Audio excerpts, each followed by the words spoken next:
You have Tom Pritzker of Hyatt Hotels being subpoenaed. And of course, the Pritzkers are a very powerful family in Chicago, specifically very connected, for example, to the rise of Barack Obama as a politician, but also a lot of prominent think tanks like the Carnegie Endowment run by a Pritzker.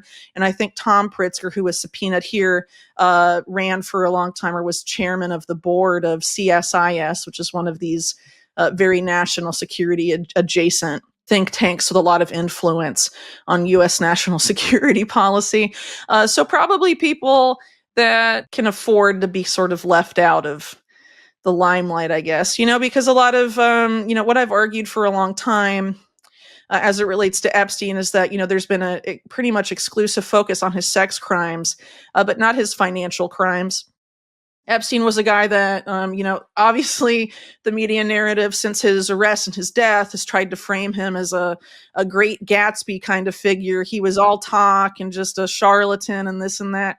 No, he was kept around by elite figures because he was very good at helping them evade taxes and was very good at money laundering and had a very, very intimate knowledge of the offshore banking system, where a lot of these families historically hide their money. So like the Pritzker family, for example, have early ties to organized crime going back to like the 20s and 30s. And they were one of the main clients early on of Castle Bank, which brings together some organized crime linked figures. And also the CIA through Paul Hellawell, who was a CIA banker that helped set it up. And, it helped launder money for organized crime interests and also some of these families like the Pritzkers who later became very politically powerful. So, and of course, the governor, J.B. Pritzker. Yeah, sure. And Penny Pritzker was Obama's Secretary of Commerce.